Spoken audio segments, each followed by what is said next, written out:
Today is now from next week, Tuesday after Isha. You'll be here, right?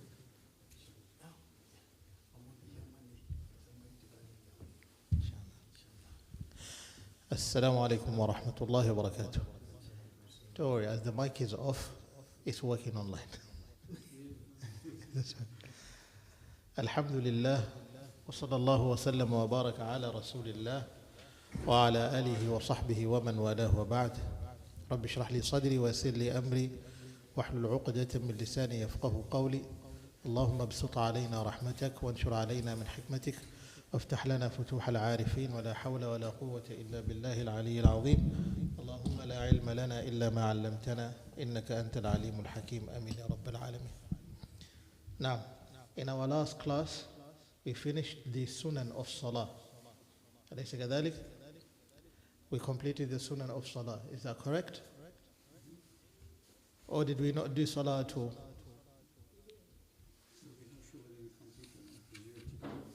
Yeah, Bayasir. What did we do?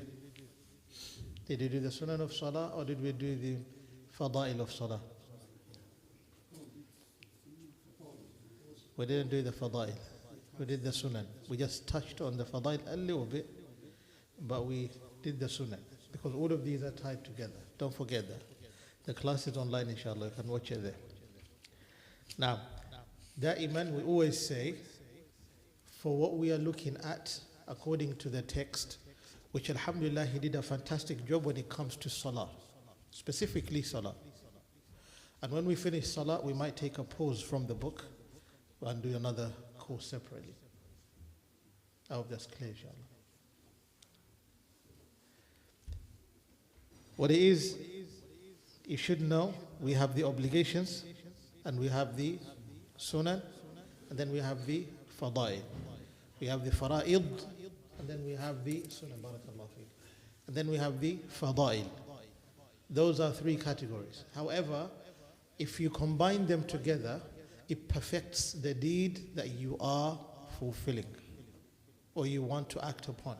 For example, you want to complete a salah, you want it to be a complete, perfect salah, you have to do all three of those. The fara'id, that's a given. You don't question that. The sunan, if you miss three and you don't do sujood sahwa as we said, what happens? It nullifies your salah. And then the fada'il, you have to do them all together. It makes the salah complete. And if you are to miss a number of them, starting from three onwards, then the forgetfulness sujood does not escape you. Does that make sense? Because we're going to come to look at sujood sahwa. This called forgetfulness sujood, we'll come to it. So when we say salah, that we're going to finish salah and then that's it, it doesn't mean that we have one class left. We have the fada'il, we have the makruhat of salah, we have the mufsidat of salah, we have sujood sahu at the same time. We have all of those. So all of those, perhaps we're looking at another 4 to 5 classes, inshallah. All right? Up to now, doing the count myself, we've already done 14 classes. Yes. If you add this, it will be 15. You add another 5 more, that will be a total of 20. For those who persevered enough to stay behind for 20 classes, and each class is about an hour long, if not more, that is something you deserve a congratulations for. Missing is not the issue. It's the determination of being available all the time. You might miss 1 or 2. For example, like myself, I've missed classes, isn't it? But it's the continuation what matters, inshallah. Barakallahu fikum. Now, not all of them, no. Not all of them. No. There are some classes, amazing classes. Actually, there's one or two classes that are missing online, which my count will be wrong. This would be the 17th class. Remember once we had a very tense class, a very tense lesson, you were not available. He was, and we just touched on it on the next class and we said we're not going to go back to it. In regards to judgments, we have a number of judgments, and these judgments, they differ from one another. There's the judgment of Allah, there's also the judgment of the mind, and there's the ruling of what? Which is natural. Isn't it? We said al-hukm al-shar'i is what we focus on. The judgment of the Sharia is what we focus on. This, what we're reading, is from the Sharia. Understood? Like that. What is natural is, for example, you're hungry. How do you get rid of hunger? You eat. You're sleepy. How do you get rid of sleep? You sleep. Isn't it? The mind makes that understanding. It's simple. But when it comes to al-hukm al-aqli, is we use the example of what? This young man is not here. Does that make sense? If you look at him, he's here. But if I tell you he's here, what would you say? Yes, it's true. Your mind can understand that. But then when it comes to the mind, there are daruri and nadari. What do you mean by daruri and nadari? They are those which you find the answer immediately, just like the example we gave. But then when it comes to searching for Allah tabaraka wa ta'ala, can you just find Allah immediately? You have to look for Allah. Isn't it? And we used the example of the Arab that said what? He was asked, how do you believe in Allah? He said, look, you see the droppings of the camel? Al-ba'ra tadullu ala al-ba'ir. Isn't it? And then when you see the footsteps of a person, footmarks, it means that there's a person that passed here. Then how do I not believe in the one who created the heavens and the earth? خلقناكم عبثا أفحسبتم أنما خلقناكم عبثا وأنكم إلينا لا ترجعون. Did we just create you for nothing? Abath means creation for no meaning. But still Allah is proving that He created us. So that's a logical sequence of understanding the existence of Allah. Alright? Now, coming back to the fada'il now. فضائل الصلاة وأما فضائلها فيقول المصنف رحمه الله تعالى نفعنا الله به وبعلومه في الدارين آمين وأما فضائلها فعشرة. The meritorious, the deeds that perfect and complete your salah, they are 10. They are below a sunnah. على حسب المذهب, we call these also the mandubat, not the sunan, the mandubat. For example, in Ibn Ashir, when you read, they would say mandubuha tayamunum ma'as salam. The mandubat of salah are tayamunun ma'as salam. It's literally to say salam on your right side. Does that make sense? That's the correct way anyways. But over here, he uses fadail. Ashalul Masalik, he uses fadail. And if you read in other books, some of them also they use mandub, to show that the mandub is below a sunnah. If I am not wrong, على حسب المذهب الحنبلي, and according to the Hanbali madhab, they differentiate between a sunnah and a mandub. A sunnah has a higher rank than a mandub. If I'm not wrong. Hopefully I'm not wrong. Alright? So mandub is below a sunnah. Something which is nadban does not have much weight compared to the sunnah. The sunnah exists just similar to the najb, like in what is mandub, it wasn't practiced frequently. And even if it was, but it was separate and private for the Prophet ﷺ, fiqhan. Among the things that we discussed and we looked into, we said this definition of sunnah, the definition of the word sunnah itself.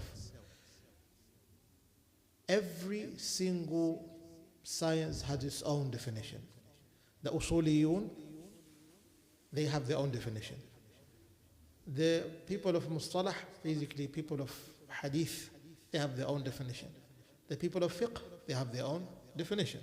However, each definition is close to one another. But if you look carefully and pay attention with the lens of a faqih or a student of fiqh or a talibul ilm, you see the slight differences which cause a huge debate between the ulama. Does that make sense?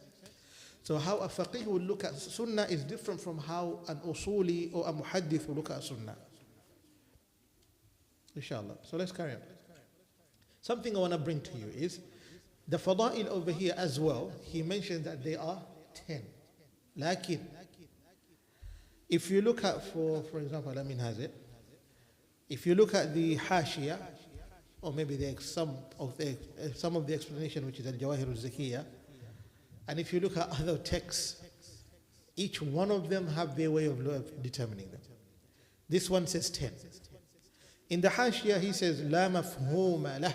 This 10 that he is mentioning in the text, Al-Ashmawi, Al-Rifa'i, Al-Manufi, Sheikh Abdul Bari, which is Sahib al-Kitab, Mu'allif hadha al-Kitab, the one who wrote this book, who authored it, saying that there's 10 fada'il doesn't make sense. There is no meaning for it. لا مفهوم له. When you say لا مفهوم له, there's no understanding for it. That's what it means. Because لأنها اثنتان وثلاثون فضيلة. Because they are about how much? 32 fadila, not 10. Like if you read in Ashal al-Masalik, Al-Nazim Muhammad al-Bashar, which he took the book from Al-Fadil Ibrahim al-Suhai, rahmatullahi alayhima, you notice that he says, وَأَمَّا فَضَائِلُهَا فضائلها رفع اليدين بالإحرام. Yes, if I'm not wrong. فضائلها لدى الإحرام رفع اليدين لدى الإحرام. I forgot how he starts. However, he says there are 13. In his he says 13. This one he says 10. And then the ulama they say no, actually there's 32. But what they're trying to provide to you is this understanding. Not that there's actually 13 or there's actually 10. What the ulama did in the Hashiyah, they collected every single fadila, every single one of them, and put them together without trying to, what is this, without sifting them out. They just put them all together. But over here, he collected the ones that, first of all, you will constantly use. That's number one. Number two, they are much more important compared to the other ones. And you will notice them here. Number one, he says, رفع اليدين. أولها رفع اليدين عند تكبيرة الإحرام. And this is very crucial. For him to say, raising your hands during the takbirah of ihram, he has to say takbiratul ihram to show you that if he said عند التكبيرة, by just the takbirah, you wouldn't understand what takbirah. It would have meant every single takbirah. Every Allahu Akbar you say, raise your hands up. But he specified takbiratul ihram. What if a person enters into salah and they did not raise their hands? They just went Allahu Akbar for those who fold their hands. What happens in that case? Do you say that your salah is invalid? No. You can't tell that person if salah is invalid. But they have done what? They have missed a fadila. That's fadila number one. Are they required to do sujood sahw? That's when you now understand the difference between a fadila and a sunnah and a faridah. If you do sujood sahw for missing one fadila, you're in trouble. Your entire salah is nullified. Invalid. You have to do what? You have to start again. Repeat the whole salah. Does that make sense? That's number one. What if you miss two? Still, no sujood sahw. You miss three, then now yes, you have to do it. We'll come to cover that in sujood sahw. And I'm not sure if this text covers that mas'ala, but I will cover it regardless, inshallah. Okay? So the first one is رفع اليدين عند تكبيرة الإحرام. If you miss doing so, do not worry about it. That is fine. Number two, تطويل قراءة الصبح. For Salat al-Subh, who finds morning prayers to be quite long for those who attend Salat al-Subh in the masjid? Oh, you don't have to fear, you can say the truth. Yeah, because Mu'adh ibn Jabal, when some of the Sahaba complained to the Prophet ﷺ, the Prophet ﷺ had to ask him, أَفَتَّانٌ أَنْتَ يَا Mu'adh? Are you trying to cause problems, Ya Mu'adh? And that is Mu'adh bin Jabal, a faqih of his time. You sure? The reason why we make it a bit longer, Salatul Subh, than any other Salah, it is a fadilah to prolong the morning Salah. Understood? It is a fadilah.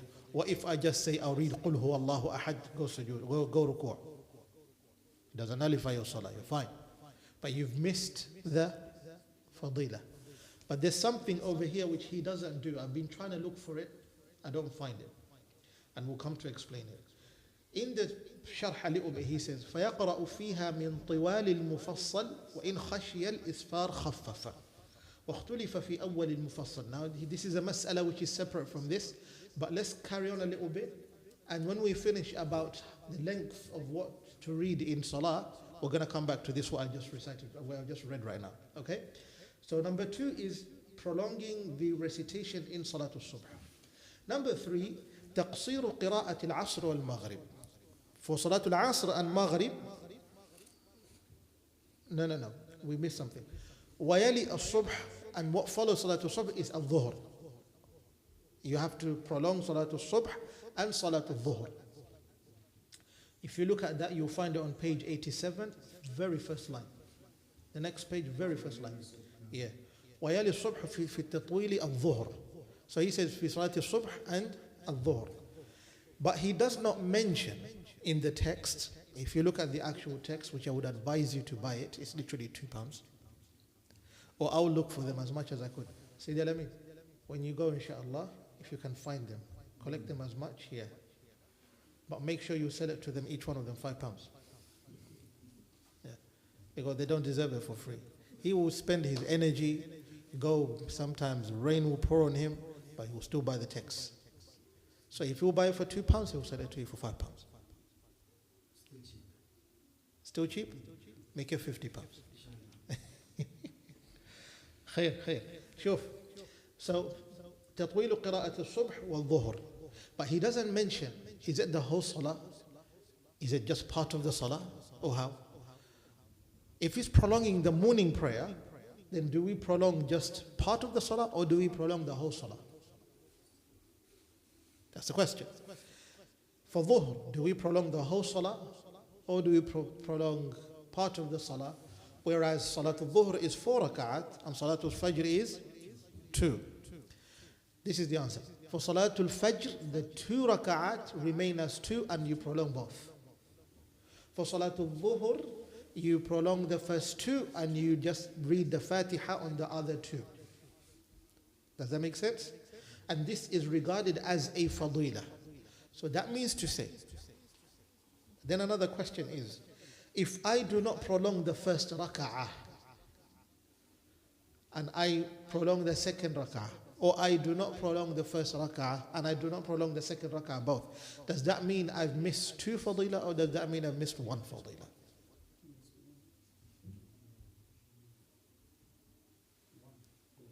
One or 2. That in itself is already a dispute between the scholars. Understand that. Lakin, it's the same as missing 2. Because every rak'ah is mustaqilla on its own. It stands on its own. Understood? So if you have to prolong the first rak'ah, then you've missed the prolonging of the first rak'ah. And if you have to prolong the second rak'ah and you don't prolong it as well, then you've missed the prolonging of the second rak'ah as well. That becomes 2. And then I believe he would mention, no, he wouldn't mention it here. He mentions it in the detailed fadila that there are 32 meritorious acts, which we don't want to mention. Of course, it's going to be too long. We're just going to mention the 10 and conclude the class with that, inshallah. Ta'ala. Lakin, you notice the first rule, 2 rak'at, what do? You make them longer. For Salatul Dhuhr and Salatul Subh. Now, Salatul Asr and Maghrib, which is fadila number 3, you make them short. For every rak'ah, if you finish reading Fatiha, read قُلْ هُوَ اللَّهُ أَحَدْ قُلْ أَعُوذُ بِرَبِّ الْفَلَقِ, you're done. Or read the first rak'ah wal Asr, second rak'ah إِنَّا أَعْطَيْنَاكَ الْكَوْثَرَ, you're finished. Understood? And then the 4th fadila, he says, وَرَابِعُهَا تَوَسُّطُ الْعِشَاءِ. Okay? The 4th of it, it is to make Salatul Isha average, in between. Not long like Fajr and Dhuhr, and not short like Asr and Maghrib. In between. That makes it easy to understand. 2 salahs connected together, 2 sides, and then you have a middle salah. Hence, you find that the ulama also say, حافظوا على الصلوات والصلاة الوسطى there's already a dispute on this verse. This Salatul Wusta, this middle prayer, which one is it? Is it Isha? Is it Asr? Hmm? You had Asr? No, Asr clearly. Some ulama say differently. We'll leave it like that. Understood? لكن المهم in this case, you notice the one that stays in the middle is Salatul Isha, not according to the verse, according to fiqh. Does that make sense? That stays in the middle is Salatul Isha. Understood? Because there's two that are long, there's two that are short, and then there's one which is just in between, and that is Salatul Isha. Now if you look at Salatul Asr and Maghrib, they are connected together. If you look at Salatul Subh and Dhuhr, they are connected together. If you look at Salatul Isha, separate. I'll tell you why. This is how it is. Salatul Asr is the introduction of evening, and Maghrib is the end of evening. So it's still, Maghrib is still in the evening, but the entrance of the night. Does that make sense? And then if you look at Salatul Subh, is the introduction of morning. And Dhuhr is literally the end of morning coming afternoon. You look at Isha, is the night prayer now. Can Isha be the same as the other ones? So you notice it stands on its own. But as we said, we're still looking at this in the fiqh lens. Does that make sense? Why can't one be the Fajr, so the Isha at the start of the night and then the Fajr at the end of the night? Why can't it do that? I forgot the masala. I can't.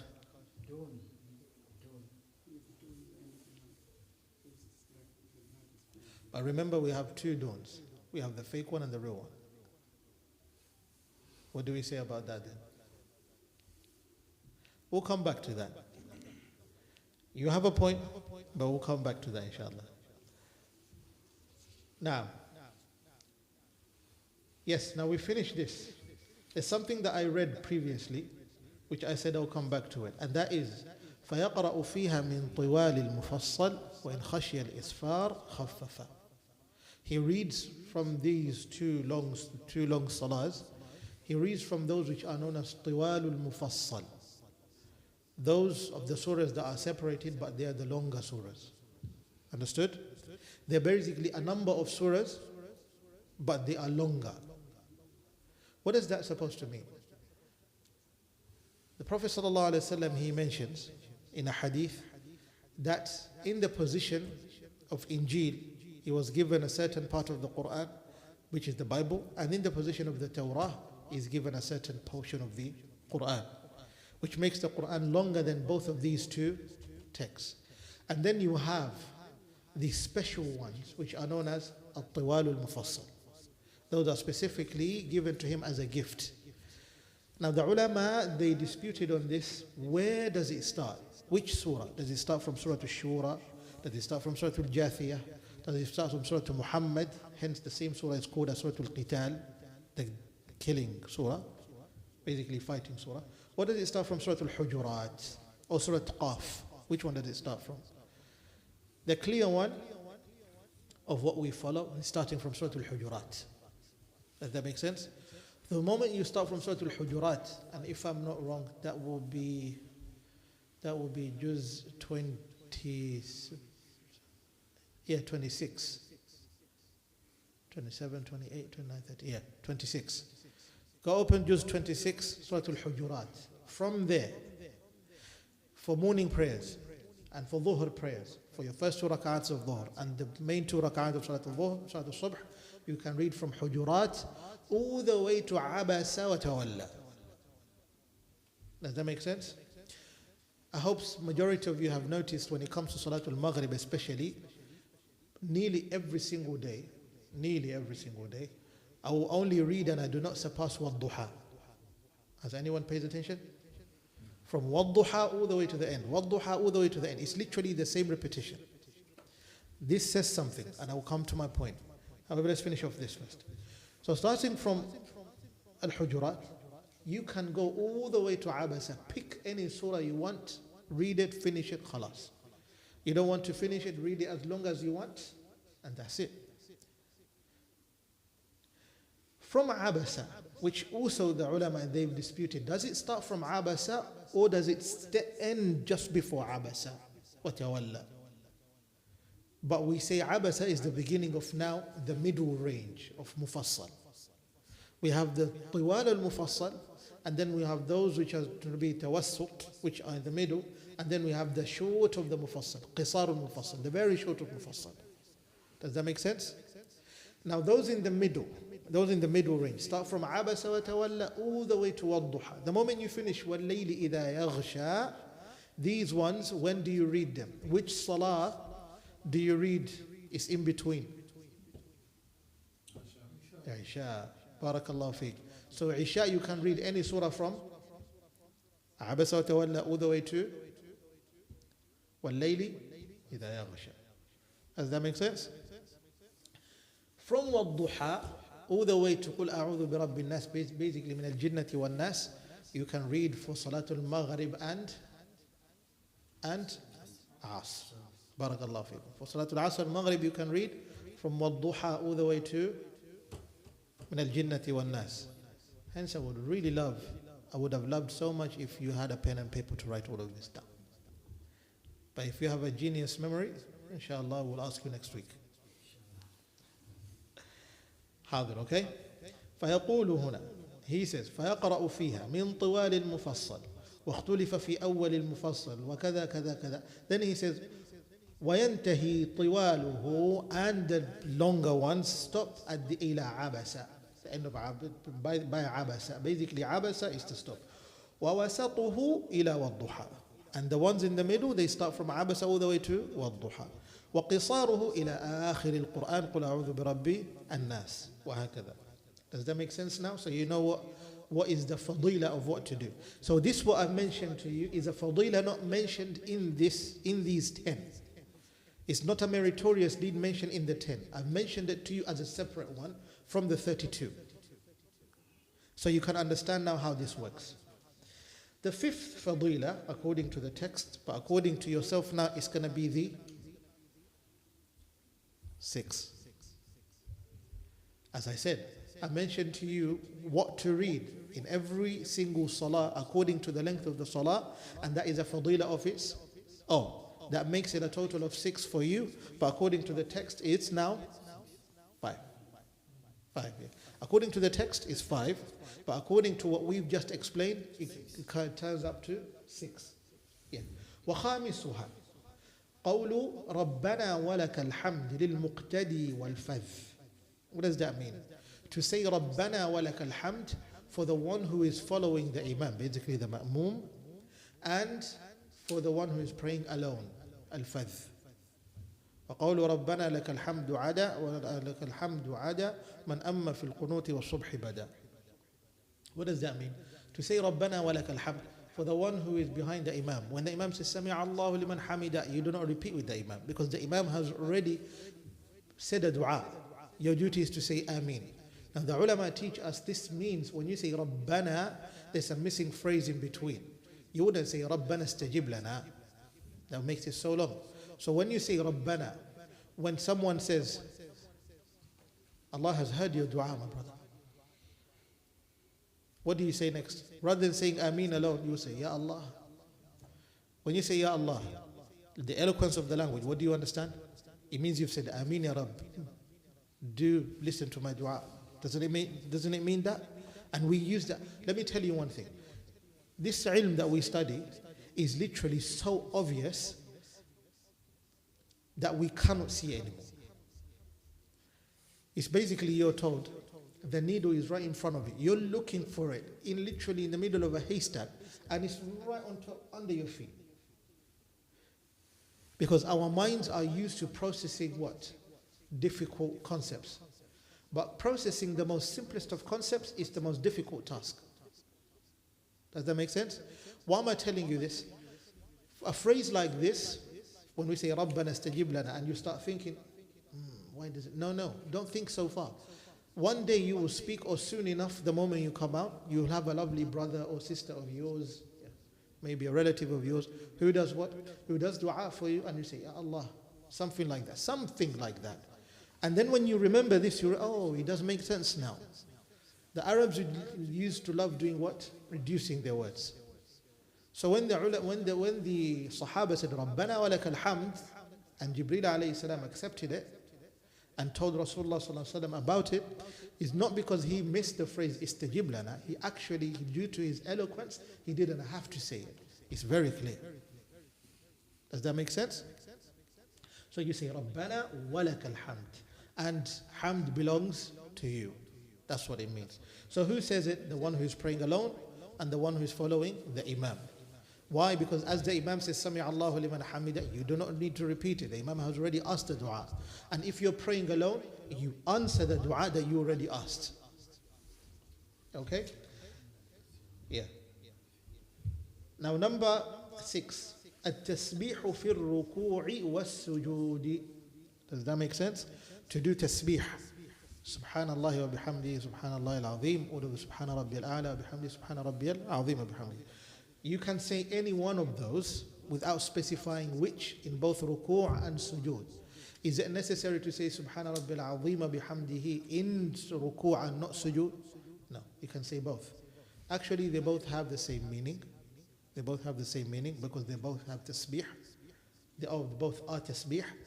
However, some ulama have said so. Look, أما الركوع بسبب هذا الحديث, because of this hadith, أما الركوع, Rasulullah صلى الله عليه وسلم teaches us فعظموا فيه الرب. You glorify Allah by saying سبحان ربي العظيم بحمده. Okay. وأما السجود فادعوا فيه بما شئتم فقمن أن يستجاب لكم. Then in sujood, ask for anything that you desire. And surely it will be responded back to you. Okay? So you don't just say Subhana Rabbi al-A'la wa bihamdi alone. You can ask anything in sujood. Even when you add a dua, you add another dua. You can add another dua, yes. You can add another dua. Ya marhaba.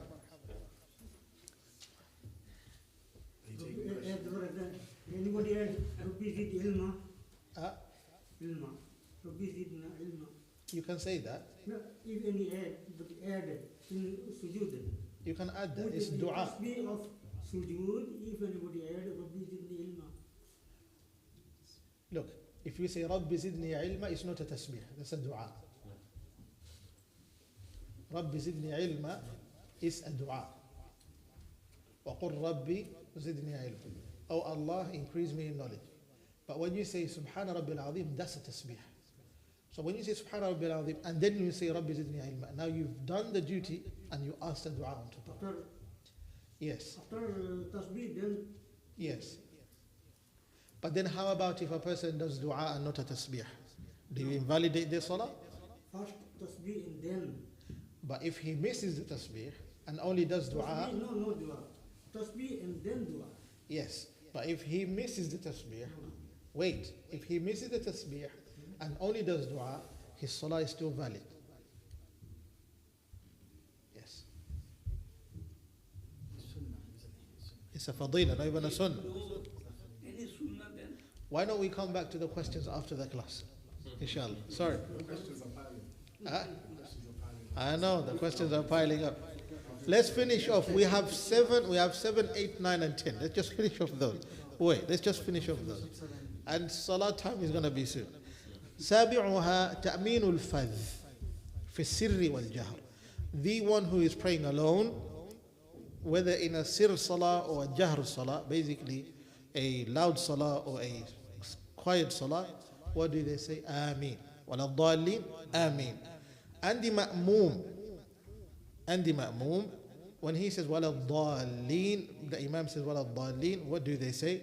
They say Ameen at the same time, but you don't have to say out loud. You can say Ameen with a voice, but not the way of Ameen and you're yelling in the... It doesn't mean it's accepted. You just say simply Ameen, but the correct way of saying it is quietly. Yeah, exactly. Now, وَتَأْمِينُ الْإِمَامِ فِي السِّرِّ فَقَطْ. Now this ta'minul imam fi sir, he does not mention it as the eighth, but actually it's the eighth fadila, okay? Which is connected to the seventh one. The seventh one is the amin of the one who is praying alone and the one who is praying behind the imam. In both sir and jahr. Understood? But what about the imam now? Does he say amin? Yes, the imam says amin, but quietly. And when we said silently, we said there are levels. The highest level of silence is when you're just moving your tongue and your lips, isn't it? The lowest level of silence is when you now can hear yourself. Beyond that, that's loud.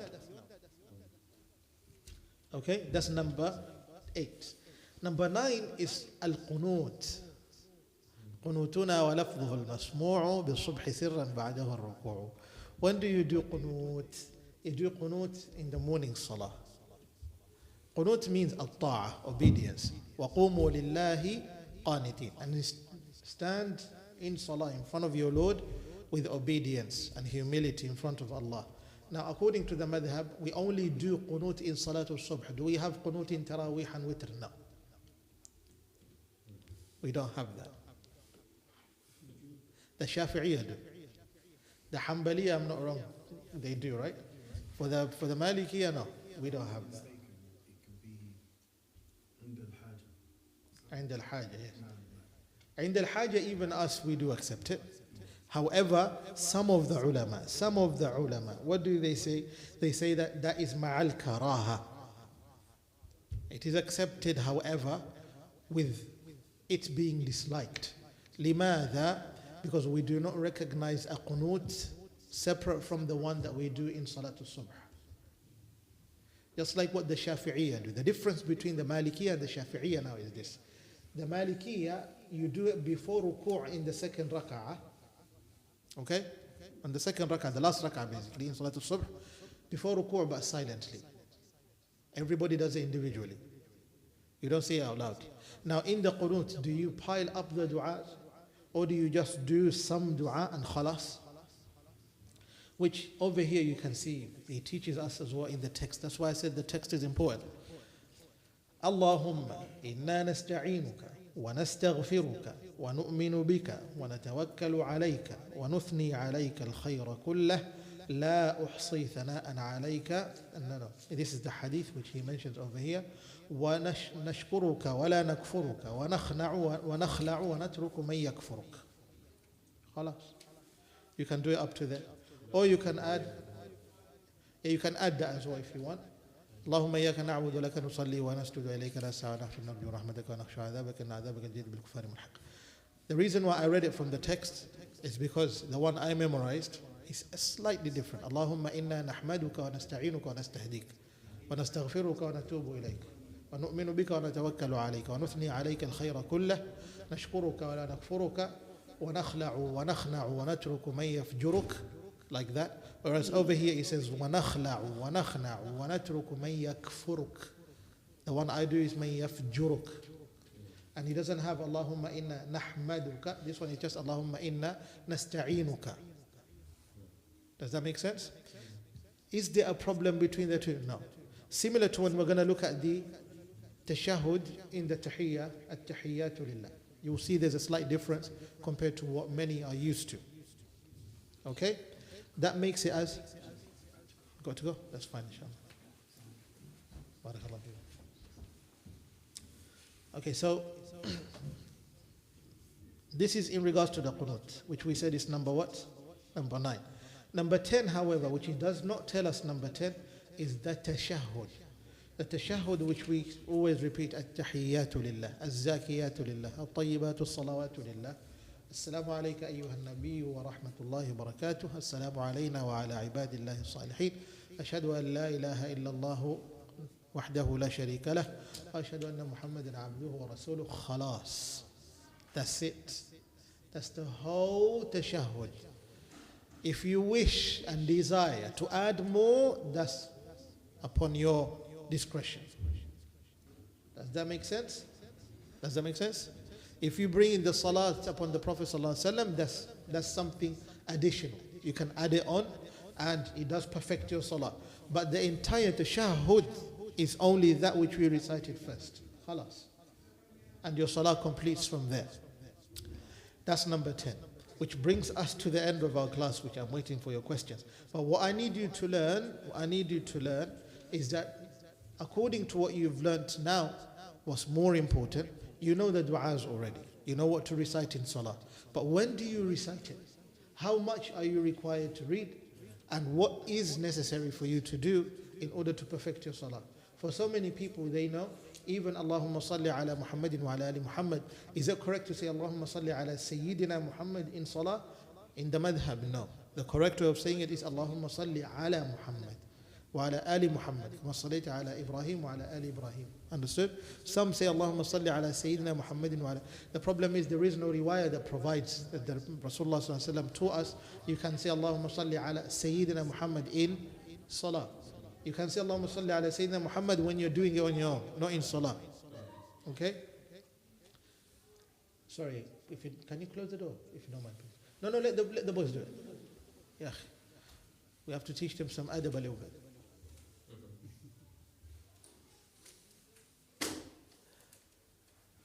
Barakallahu fiqh. Understood? So the moment you finish wa ashhadu anna Muhammadan abdu wa rasuluh, that is done. In terms of qunut, you are not required to come up with the rest of all of the du'as.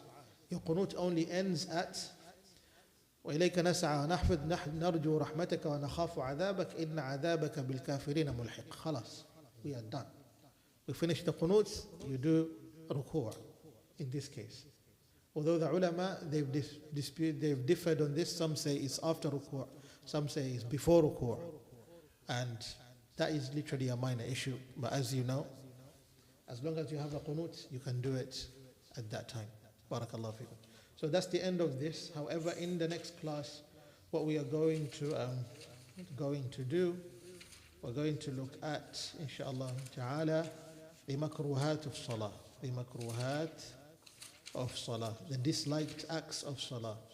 The disliked acts of salah, which many people do, such as you have your phone on the floor and you're in ruku', and perhaps you're a taxi driver, and then you got a deal, you take it in salah. Yes, I've seen that firsthand. A taxi driver literally has his phone right in front of him. Went down on ruku', passenger wants to be collected somewhere, and he's the only one ahead. He clicked it and said, I'm coming. Yes, we need to just touch the phone, yalla. No, touch will still remain in the salah. After he finished, then he take the job, he go out. But he pray and work both. He's doing two things at the same time. Alhamdulillah. Now, questions. A lot of questions. Uncle had a question first. I told that in Sunnah, Yeah. if I will tell after Sami Allahu liman hamida rabbana lakal hamdan kasiran tayyiban mubarakan fi. That one? Yeah, على حسب المذهب الحنفية, and according to the Shafi'iyya, if I'm not wrong, they recognize that piece. فعلى حسب مذهب الإمام مالك, we do not recognize the last bit. حمدا كثيرا طيبا مباركا فيه. Even though there is a hadith that does exist, but we don't recognize it. At Sunnah Salat, in last sujood, after complete my tasbih, then if I will tell Rabbana atina fid dunya hasanatan wa fil akhirati hasanatan wa qina adhaban nar. Rabbana la tuzigh qulubana ba'da idh hadaytana wa hab lana min ladunka rahmatan innaka antal wahhab. Rabbana hab lana min You mean dua, isn't it? everything. Can I tell Yes, of course. whatever I like? Even if you want to do until Salat al-Subh, if you want. If you start from Isha, your last sujood in your sunnah, and you do your dua, you can stay in the masjid and do your dua until morning prayer. No. Even if you want to do on your mother tongue. It is makruh, it is disliked for the one who reads, and you're going to find it in the next class, inshallah, for the one who can do dua in Arabic. Who can do dua in Arabic and they decide to do it in their mother tongue, it is disliked. Does that make sense? But if you cannot do it, then how can Allah be stingy to not allow you to do your dua in your mother tongue? You can ask. The sunnah salah and the fard as well. In the fard and the sunnah. So in the Because fard- what we're talking about now is literally fard salah. Yeah, I know, but Yeah. what you were saying.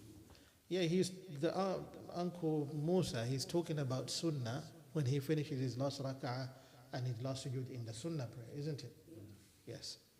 You can do any dua you want. But for salah, for your fard prayer, if you do dua, make sure you don't make it so long. So you can finish the salah first and then get into the sunnah, inshallah. So that Now, was- someone else. You can do dua in the fard salah in your language. Yes, you can. In fard salah. Yes. I have a question.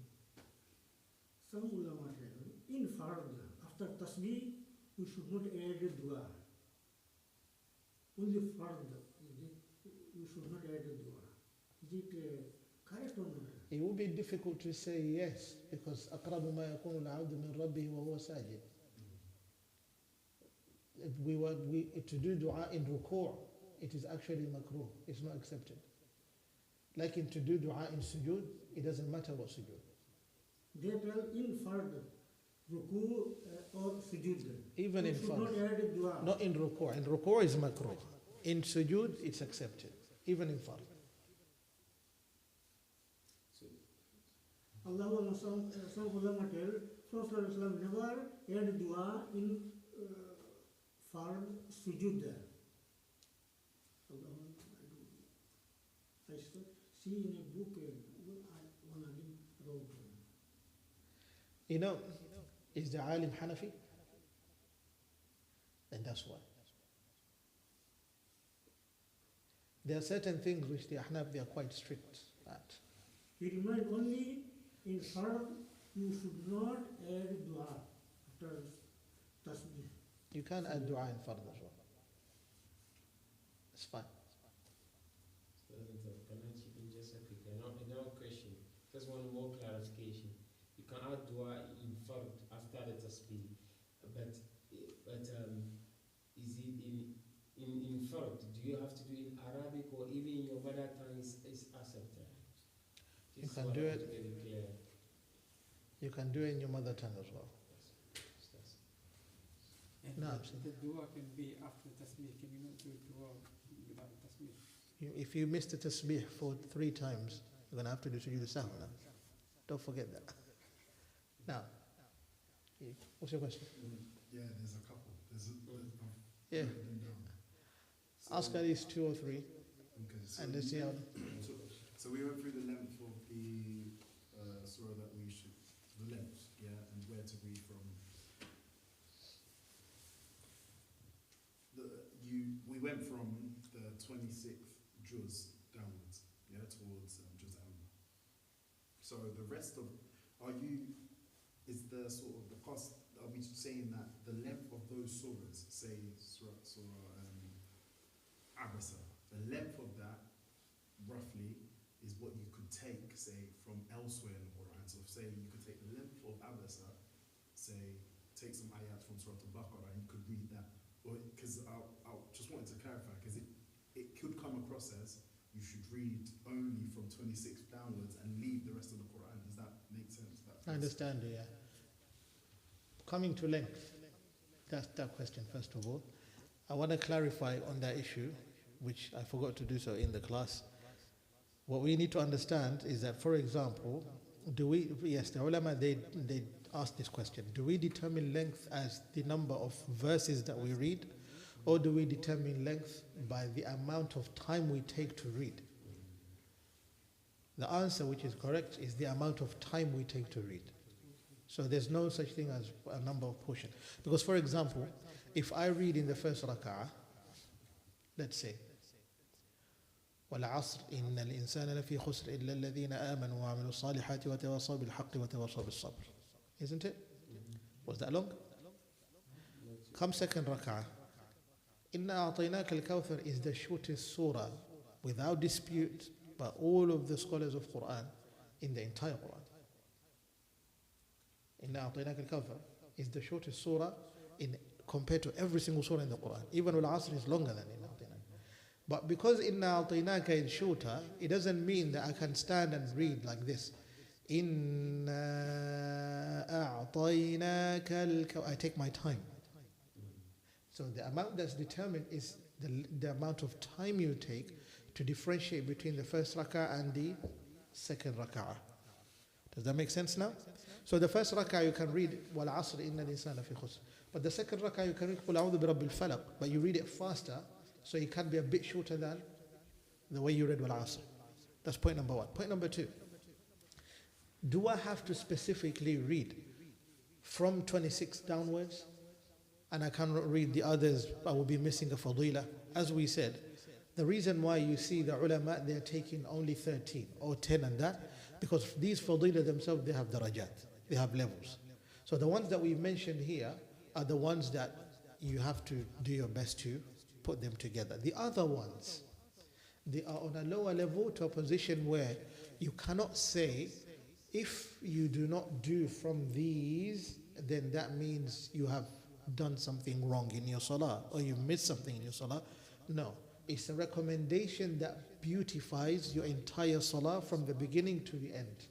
Now, can I take up the portion size of, for example, Abasa wa Tawalla from another surah and read? It's unnecessary to do that. You don't have to do that. You can read anywhere from the Quran as much as you desire. What you decide as long is is subjective now, especially when you're leading salah on your own. What you decide as short, it will be short. Some people can read half of Baqarah and say it's still short. While some can read only the first page of Baqarah and that is too long. We've seen so many of those examples. Yes. Just one more, sorry. So the issue of qunut. So you mentioned in the madhab, qunut is accepted for Fajr, in Fajr. So practically, how, with those that follow the madhab, how did they actually practice this? Was it something that was done all the time? Is it just, again, in al-Hajj or, because when I was in Egypt, and I stayed in Egypt for a bit, I noticed the Imam where I stayed, every single Fajr, he done qunut. Did they do qunut out loud? Out loud. After ruku', isn't it? Oh, I can't remember. Maybe. I just remember every single Fajr, and I've never experienced that before. Those are Shafi'i. A Shafi'i does not regard qunut in the morning even as a fadila, below a sunnah. To them it's a very strong sunnah. You have to do qunut. If you don't do qunut, your fajr has a problem, according to their understanding of the hadith. Understood? In our madhab, qunut is below a sunnah. If you miss it, you're fine. And do you even say the qunut out loud? No. You say it quietly before the ruku'. Does that make sense? According to the Hanbali madhab, I don't think if they have qunut in Salatul Subh. And according to the hadith and the urf by the practice of people of Medina, Subh only is when qunut was done. But other than that, even when it comes to Salatul Taraweeh, for Mathalan myself, when I come and lead Salah, according to my madhab and where the Hujjah stands, even if Umar ibn Khattab, he initiated Salatul Taraweeh in the masjid, it's a sunnah, but it's a sunnah kifai. It's a sunnah that literally known as a collective sunnah. If some do it, not everyone is required to do it. Which means, what is the most recommended place to do it? At home. So if it was my choice, I would do it at home. But as an imam, I must attend. I don't have a choice on that. I've noticed some, they don't do qunut anymore in other countries because, for example, in East Africa, when I was young, we were taught that we have to read qunut after. But then nowadays, they don't. Now you see in the haram, for example, they have like 2 days, they dismiss the qunut. You know why they do that? It's to show people that this qunut is not a fard, it's a sunnah. So people can understand. Now nowadays, if you don't do a qunut in witr for Ramadan, you find the whole musalli is literally following the imam. Where did you learn? Yeah, you can ask a third question if you have. No, I'll come back to Ibrahim. It's fine, Ustad. It's fine. Now, Because my question is, you know, when you say tashahhud, what is required is up to وَأَشْهَدُ أَنَّ مُحَمَّدًا عَبْدُهُ وَرَسُولُهُ. yes. But I heard some scholars, they were saying that this dua is very, very highly recommended. Is it that the Prophet has instructed us to do it, or the ulama has said it is good to do it? اللهم إني أعوذ بك من عذاب القبر وأعوذ بك من عذاب جهنم ومن فتنة المحيا والممات ومن فتنة المسيح الدجال. Also the dua of the Prophet, the one he taught Abu Bakr, اللهم إني ظلمت نفسي ظلما كثيرا. Is it the Prophet has instructed him to do it in tashahhud, or the scholars are saying it's highly recommended to do it? This is my It depends on every scholar's understanding of the hadith in regards to that. Like according to how we look at the text, it was something that the Prophet ﷺ did, but it wasn't very frequent. You know what I mean? It wasn't frequently done. What was frequent is the main tashahhud. That is what constantly repeated. It's like, even if it's a fadila, but if you miss the tashahhud, you literally feel there's something wrong in your salah. Does that make sense? The rest, by the way, that which you just said, that is all dua. It's not even tashahhud anymore. It's only dua. It's purely dua. All right? What is required, the main tashahhud, Yes. وَأَشْهَدُ أَنَّ مُحَمَّدًا عَبْدُهُ وَرَسُولُهُ. The ahnaf, to them they must bring Allahumma inni zalamtu nafsi dhulman kathiran. You must do it. And they would not do salam with the imam if they don't finish it. True? If you don't finish the dua, you can't do salam yet, isn't it? But if the imam do salam, you have to do it, isn't it? Any more questions? If no questions, I would really love it. My question has to do with kunus. From the very first time I had kunus, in fact, subsequently, it started with Allah wa himna fi man hadith, wa afina fi hafiz, wa what one fi man tawal, and all that. It's actually different from what you read. Is it like, so Yes. kunus, like, I need to understand, is it strictly, Go open the door. do we have a strict That's set fine, of sit. prayers as regards kunus, or is it that we can Bahatiagi. particular prayers as regards kunus? The Shafi'iyya, they took the understanding where the qunut has to be Allahumma hdina fi man hadayt. But according to the Malikiyya, where the hujjah stood is Allahumma inna nasta'inu. That's why you notice every imam, they change around. They can start with Allahumma hdina, Allahumma inna nasta'inu, because they're all sahih. But which of those hadith literally stood as a strong hujjah? For the Malikiyya, this one did. Yeah. But don't forget this though. This is not a fard. This is still a sunnah, which should not be from the fadila. Yeah. It should not be a problem where people nowadays, for example now, something that he mentions from among the 32 fadila, which he didn't mention here, to show you that it's literally a minor issue, is either leaving the hands down or folding the hand. As-sadlu amil qabdu. The reason why he didn't mention it is not because there was a dispute then. It's because it's among those fadilas which are not dissimilar to the level of these fadilas that were mentioned. And guess what? In Ashalul Masalik, the big text that people, but it's not the big text, it's only 1,200 lines which students memorize. And Sahibul Kitab, to be very honest, the mu'allif of the book, the author, he literally says this was collected and put together for young students, their age. I'm being honest. 1,200 lines of memorization, poetry lines, so that you can, why do you memorize poetry in ilm? ينضبط عندك العلم. The knowledge, literally, it firms itself in your mind. It solidifies in your mind. Whatever you pile up after that is just dalail. Basically, you take, okay, why do we do this? Because of this hujjah, this hujjah, this hujjah. But you already know where the madhab stands. This, and this, and this, like that. You put the patterns together. That's why you memorize. That is simple. If you go to another text, I forgot the name of it, but it's written by a Mauritanian sheikh. It's about 3,200. And does it collect every single mas'ala in the madhab? I'll tell you this clearly. It doesn't have the chapter of Salatul Jum'ah. Believe me or not, with all of those lines. And still the ulama say 3,200 lines is still baby memorization. Sheikh Muhammad al-Shinqiti, do you think how many lines did he memorize? For those who love al-Shinqiti a lot.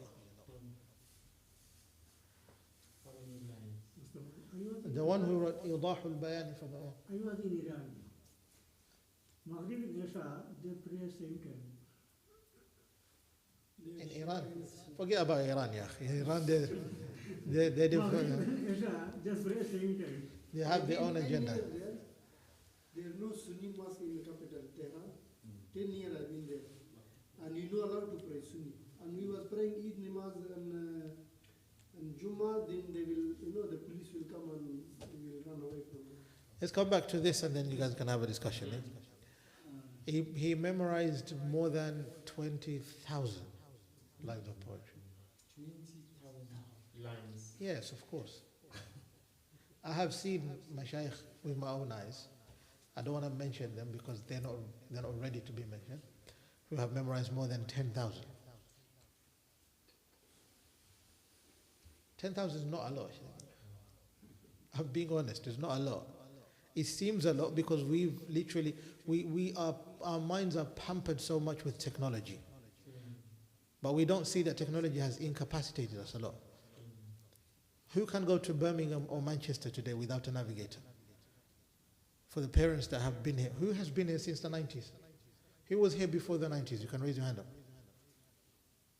Uncle, when did you come to this country?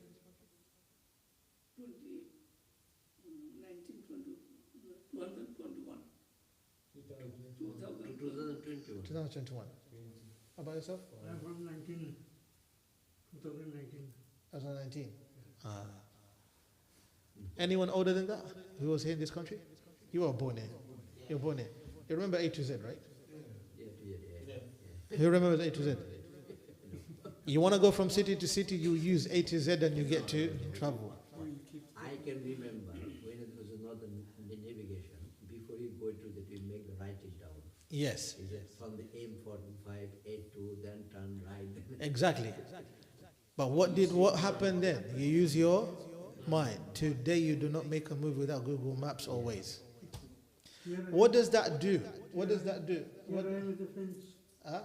Is the French I am here. Is the French I am here. I am here as a French. As a French? Yeah. MashaAllah. You have to speak to us French then. Yeah, I know. Listen. What does that do to the mind? What does that do to the mind? That makes your mind weak. Very weak. For example, how many of you, okay, I'll ask you just a simple question. How many of you are married? If you're married, raise your hand up. Not you young men. Of course, you. How many of you are married? We're all married, right? Who memorized the number of their wives? Who knows the number of their wife? I know. You should ask them how many have they got. I know. You will divorce one as well, or just the one you have? If you know the divorced one, then that's an issue. No, we need to do that, isn't it? So now you understand. Yes. When it comes to these texts, isn't it? We were talking about a point which I literally took out a tangent and then I was coming back. Qunut, yeah. In regards to qunut, for example, I said the issue of sadl. It's a very minor thing that we shouldn't really fight for. Do you know what I mean? If I today decide I'll fold my hands, some of the ulama was too strict to say you can fold your hands in the sunnah but not in the fard. But where does the hujjah stand? Does it invalidate my salah if I do fold my hands? No. Does it invalidate my salah if I put my hand down? No. And to say that Imam Malik put his hands down because he was beaten up until he lost his shoulders, that's not the hujjah. It was presented to him the hadith of qabd, of folding his hands, and he says, I do not like them because he doesn't agree with the authenticity level of the hadith. Does that make sense? It does not agree with the authenticity level of the ahadith. That's why. So the clear of what stands for him, and according to the practice of people of Medina, is hands down.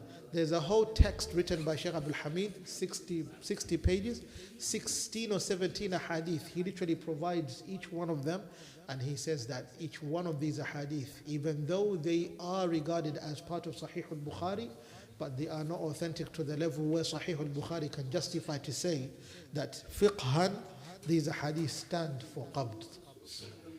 So the asl is as-sad.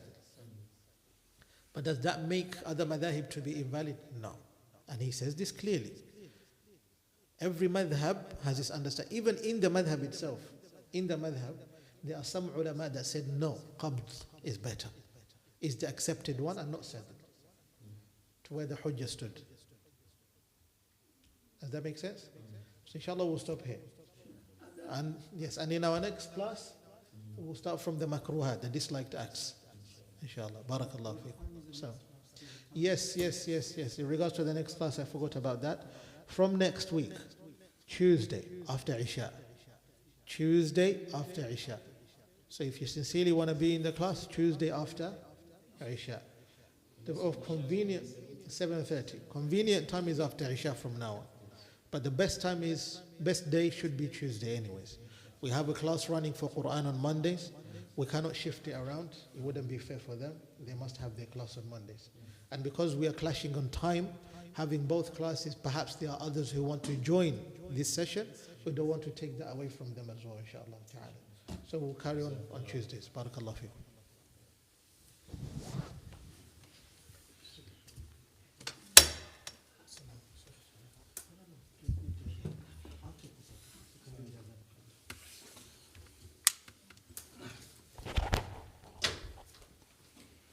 الله أكبر الله أكبر الله أكبر الله أكبر أشهد أن لا إله إلا الله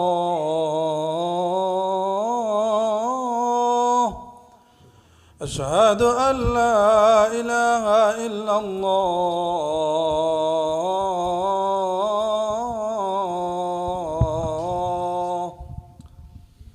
أشهد أن محمدًا رسول الله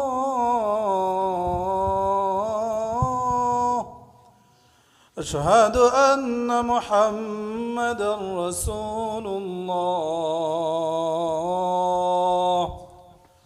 حي على الصلاة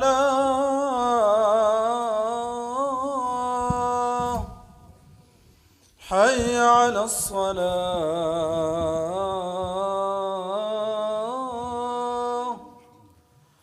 حي على الفلاح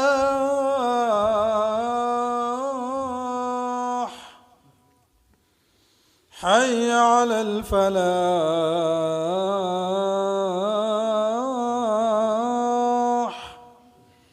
الله أكبر الله أكبر لا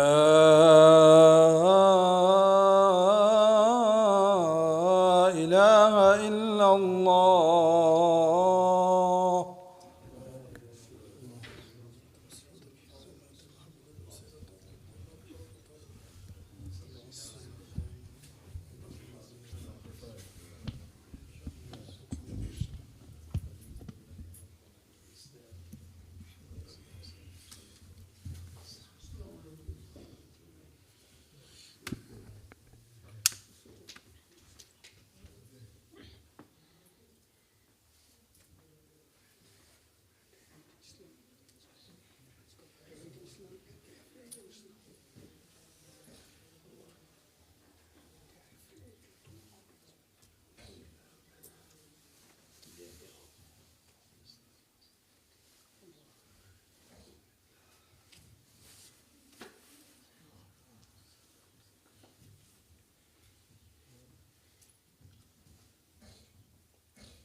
أكبر الله أكبر الله أكبر الله أكبر أشهد أن لا إله إلا الله أشهد أن لا إله إلا الله أشهد أن محمدا رسول الله أشهد أن محمدا رسول الله حي على الصلاة حي على الصلاة حي على الفلاح حي على الفلاح قد قامت الصلاة قد قامت الصلاة الله أكبر الله أكبر لا إله إلا الله.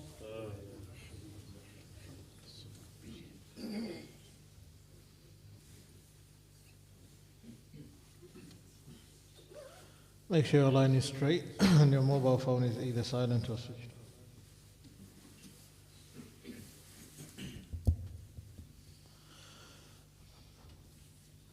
الله أكبر.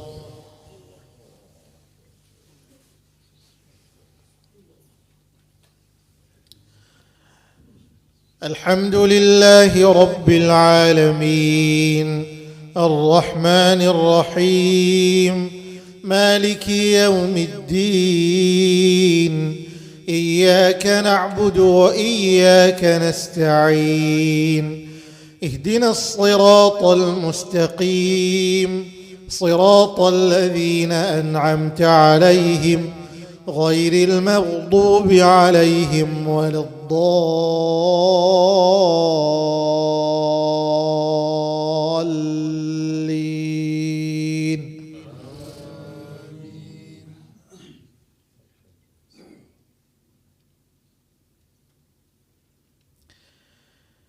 إن قارون كان من قوم موسى فبغى عليهم وآتيناه من الكنوز ما إن مفاتحه لتنوء بالعصبة أولي القوة إذ قال له قومه لا تفرح إن الله لا يحب الفرحين وابتغ فيما آتاك الله الدار الآخرة ولا تنس نصيبك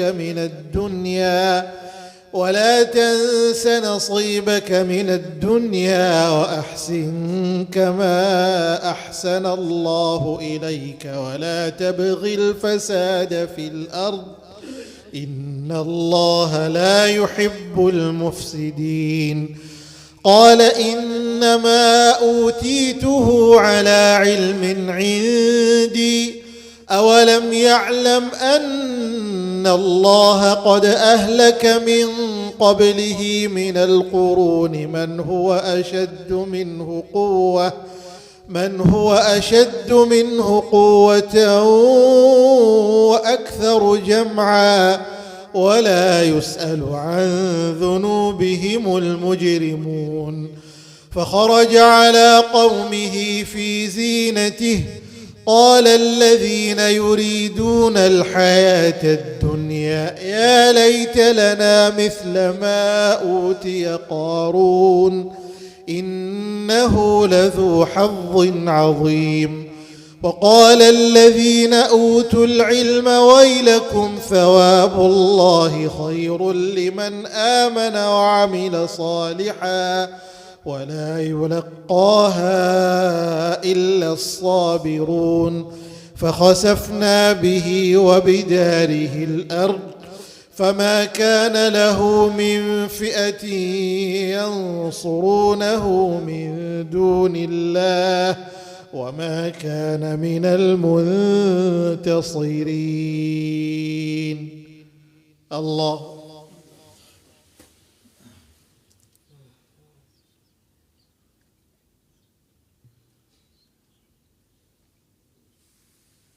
سمع الله لمن حمده. الله أكبر.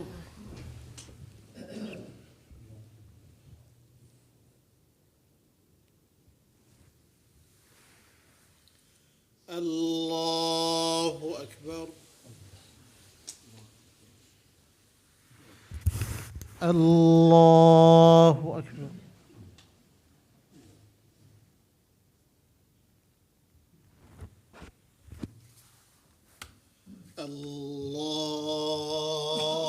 الله أكبر. الحمد لله رب العالمين الرحمن الرحيم مالك يوم الدين إياك نعبد وإياك نستعين اهدنا الصراط المستقيم صراط الذين أنعمت عليهم غير المغضوب عليهم ولا الضالين.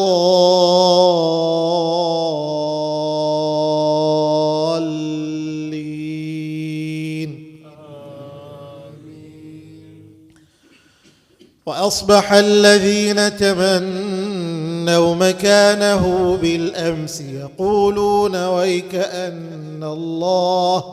ويكأن الله يبسط الرزق لمن يشاء من عباده ويقدر لولا أمن الله علينا لخسف بنا ويكأنه لا يفلح الكافرون.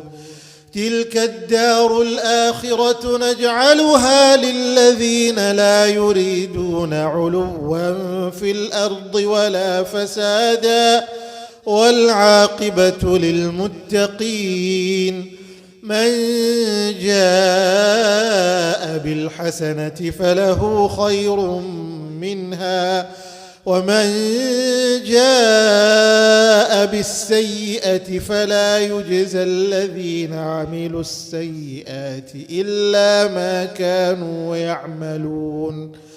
إن الذي فرض عليك القرآن لرادك إلى معاد قل ربي أعلم من جاء بالهدى ومن هو في ضلال مبين.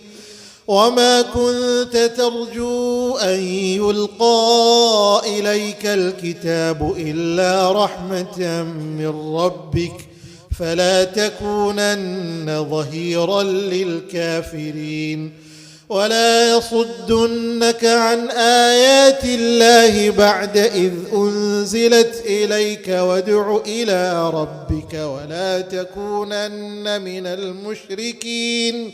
ولا تدع مع الله إلها آخر لا إله إلا هو كل شيء هالك إلا وجهه له الحكم وإليه ترجعون. الله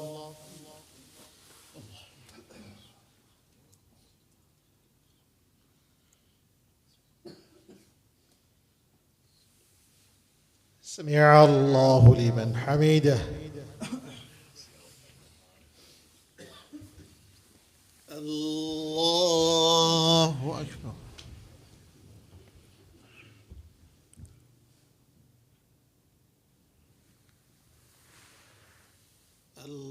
الله أكبر.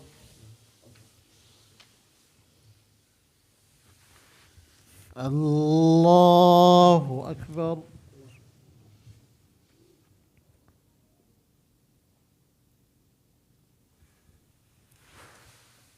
الله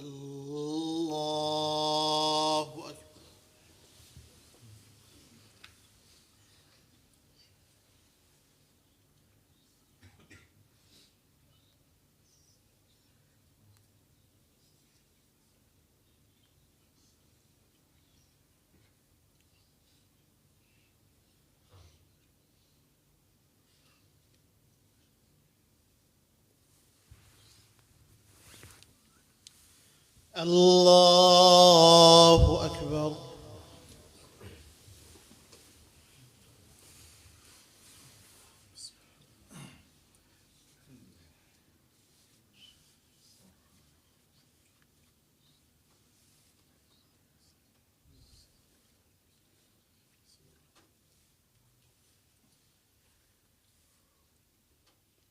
الله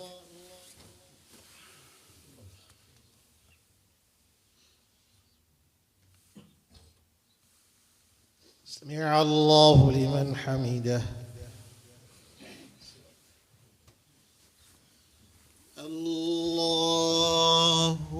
أكبر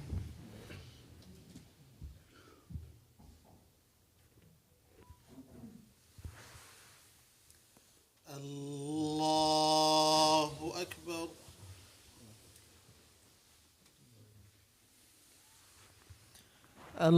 الله أكبر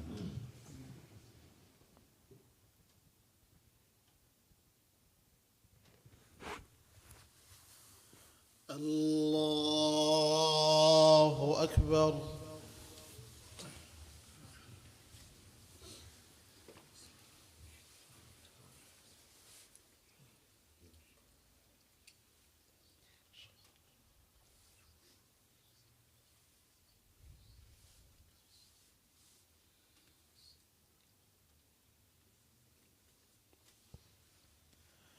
الله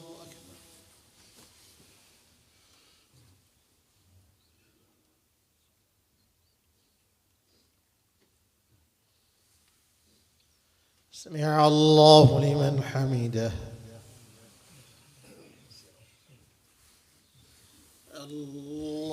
الله أكبر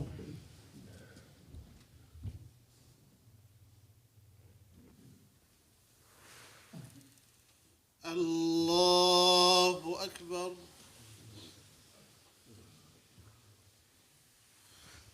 الله أكبر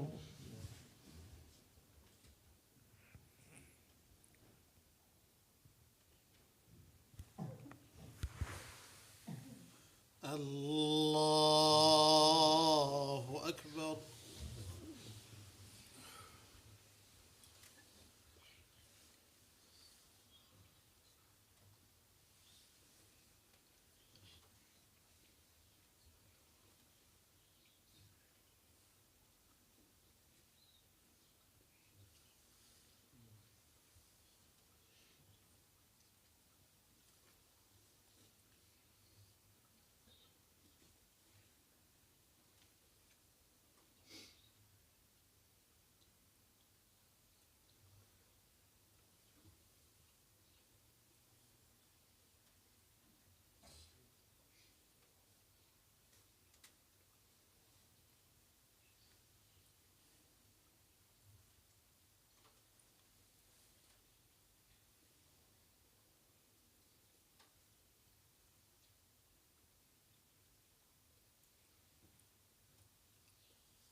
السلام عليكم ورحمة الله. السلام عليكم ورحمة الله.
صدري ويسر لي أمري واحلل عقدة من لساني يفقه قولي ربي زدني علما ربي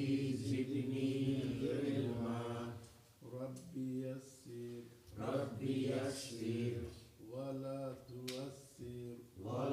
تعسر وتمم بالخير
Do you recognize them here?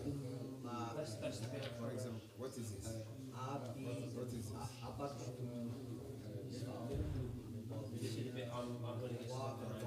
You gotta remember, this is the when they are in the middle. That's how you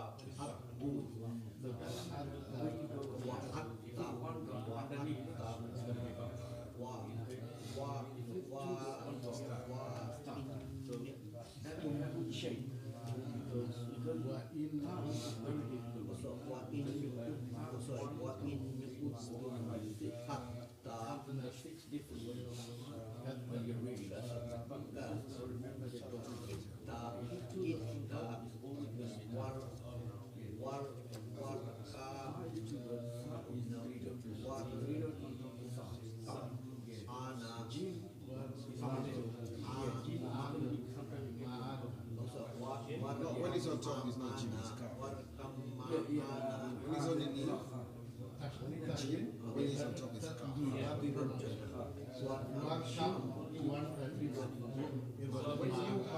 Between sin and far, this one is like this one is on the so in here, when sin, this one is far.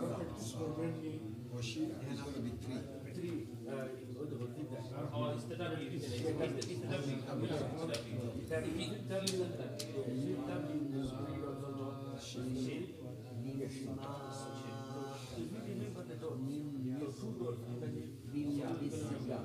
The shape, whatever number is going to be.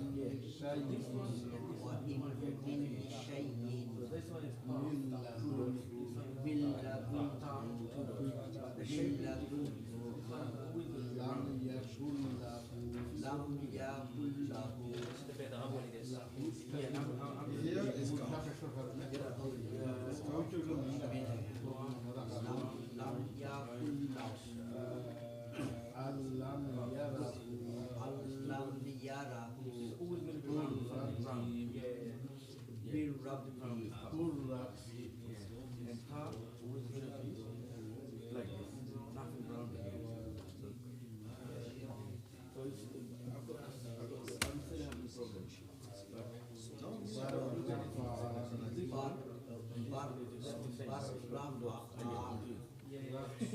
so here, I don't know what is this is this one. This one.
Part is always the drop is always at the bottom.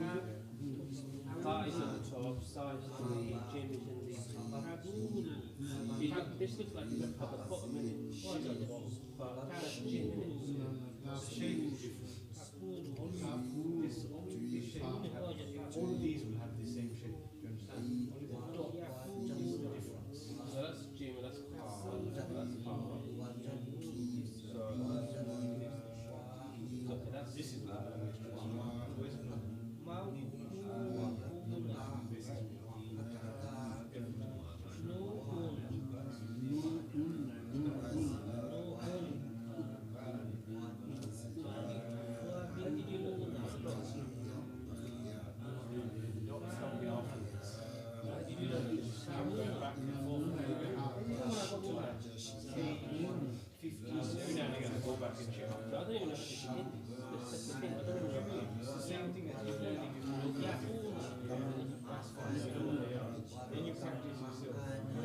You know what that is? Only that's a car. Oh, that's a.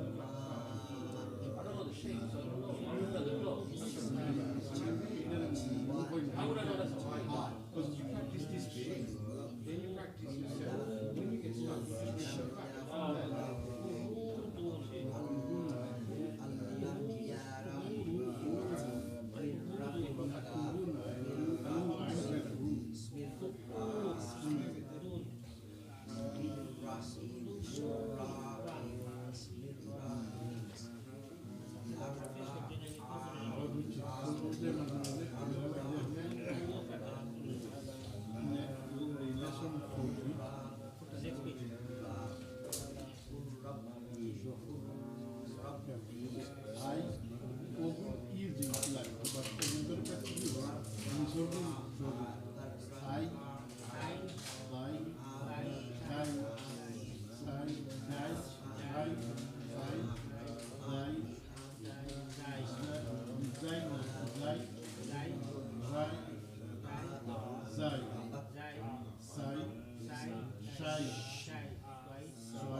Should be a say the dot at the bottom. That's can't be a bar. You should have clocked this one. These three, they look the same. Yeah, no, that's what I'm saying. It's not a bar. It has to be that one. You need to start keeping them in your head. That's the part you're doing. That's what you're trying to do. These look the same. On the top is the difference. Yeah. That's a J.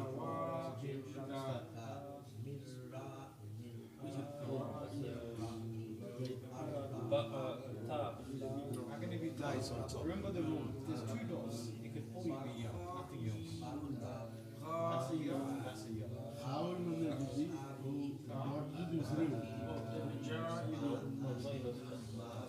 The one on top is what? The bottom is where? That's the part. This is why I said the dots are very important. This is moon there. One is things, and inside is going to be moon. This one is star. So if the dot's at the bottom, yeah. If that's at the bottom, then why is it that? It's inside. Yeah, I know, I see it. But if it's two dots at the bottom, that's at the top, isn't it? Yeah. I didn't.